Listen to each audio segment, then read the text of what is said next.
Salut la famille madridista. Bienvenue sur Mythic Real Football, la chaîne qui te balance les infos exclusives du Real Madrid avant que ça parte en fumée partout ailleurs. Si tu débarques ici pour la première fois, abonne-toi direct et active la cloche pour ne rater aucune vidéo. Compos confirmé, analyse poussée, rumeurs brûlantes et réactions post-match en live. On est en pleine ascension vers les 2000 abonnés d'ici la fin de saison. Rejoins la team maintenant. Si tu es déjà abonné, like la vidéo tout de suite et écris en commentaire « à la Madrid » pour que je vois que tu es chaud. Ça motive grave et ça t'aide l'algo à pousser la vidéo. Demain, dimanche 1er février à 14 h au Santiago Bernabéu, c'est le choc du match des 22 de Liga, Real Madrid contre Rayo Vallecano. Álvaro Arbeloa, qui a pris les rênes le 12 janvier après le départ surprise de Xavi Alonso, joue sa tête sur ce derby madrilène. La pression est au maximum après la défaite contre Benfica en Ligue des Champions qui nous condamne au barrage. Les critiques pleuvent de partout, les supporters réclament du caractère, du pressing haut et de l'intensité non-stop. Arbeloa a clairement dit « Fini l'apathie, il veut des joueurs qui se donnent à fond ». Il envoie un message fort à ceux qui traînent les pieds, et il tourne l'effectif pour éviter de nouvelles blessures qui pourraient tout ruiner dans les semaines décisives. Ce match contre Rayo est crucial. Une victoire nous garde dans la course au titre face au Barça, une contre-performance et la direction pourraient déjà réfléchir à un plan B. Petit retour en arrière sur le chaos récent, parce que c'est là que tout se joue. Arbeloa hérite d'une équipe en pleine tourmente après l'élimination humiliante en Coupe du Roi contre une équipe de 2e division. Personne ne s'y attendait, c'était un scandale. Les supporters ont vu rouge, la direction a mis la pression, et Arbeloa s'est retrouvé sur un siège éjectable. Il a assumé publiquement la faute, promis des améliorations immédiates, et il a tenu parole dans un premier temps. Contre-vente, malgré des sifflets incessants au Bernabéu dès le coup d'envoi, l'équipe a montré des signes de vie en deuxième mi-temps, meilleure organisation, pressing plus agressif, et une victoire tranquille qui nous a rapprochés du Barça au classement. Puis est venu le festival contre Monaco en Ligue des Champions. Performance collective impressionnante, victoire écrasante, équipe compacte tactiquement, défense enfin solide, attaque ultra intense. Arbeloa reprenait confiance, les supporters commençaient à y croire. Contre Villarreal ensuite, nouvelle victoire convaincante contre un adversaire costaud en Liga, avec la même philosophie mais quelques ajustements de joueurs. Tout semblait sur les rails pour qualifier directement en 8e de C1, éviter un calendrier infernal. Mais bam, la défaite contre Benfica a tout fait repartir en vrille. L'équipe a semblé apathique, sans envie, comme si les joueurs n'en avaient rien à faire des consignes. Arbeloa n'est pas le seul coupable, les supporters l'ont compris, ce sont les joueurs qui portent une grosse part de responsabilité. Face à cette situation, Arbeloa décide de frapper fort pour le match contre Rayo. Nouveau changement, surtout en défense, pour envoyer un signal clair. Il veut garder seulement ceux qui sont à 100% dans le projet.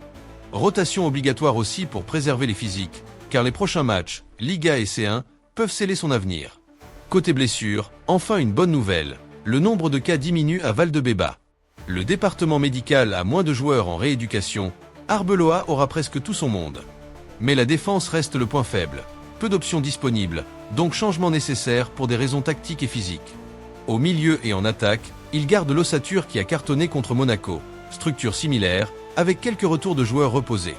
La composition confirmée par Arbeloa pour ce match contre Rayo Vallecano, Courtois titulaire dans les buts, Asensio et Wixen dans certaines transcriptions, mais c'est Wixen en charnière centrale, Valverde et Carra dans les fuites, sur les côtés. Au milieu, Tchouaméni, Cheny, Bellingham et Arda Güler. En attaque, Mastantuono, Vinicius Junior et Mbappé. Ce 4-3-3 ou 4-2-3-1 hybride est explosif. Courtois pour la sécurité derrière.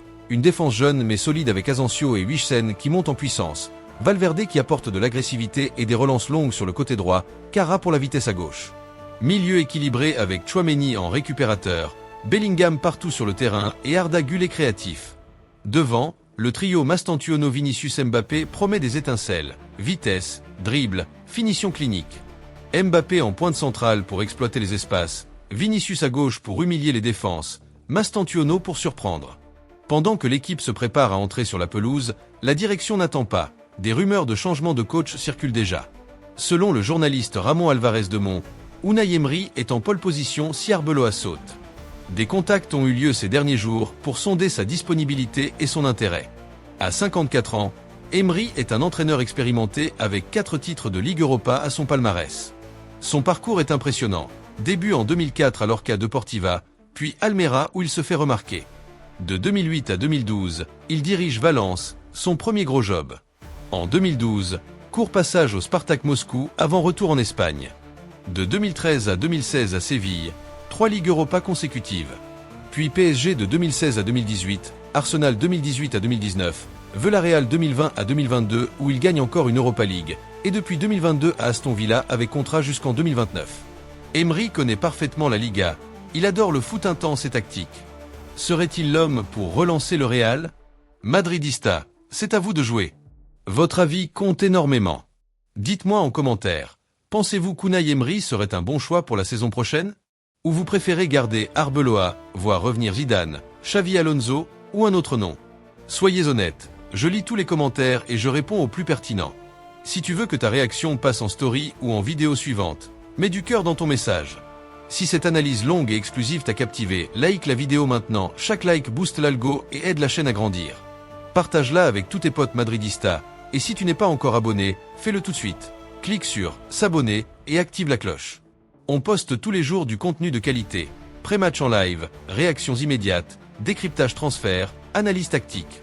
Tu veux être le premier au courant? Abonne-toi et la cloche maintenant. Demain, on se retrouve pour le live pré-match à 13h, puis réaction complète juste après le coup de sifflet final. Ma prédiction perso, victoire large 3-0 ou 4-1, avec Mbappé et Vinicius qui marquent. À la Madrid-Insta el final. Merci d'avoir tenu jusqu'au bout, vous êtes les meilleurs supporters. Like, commente, abonne-toi. On se voit demain pour du vrai feu.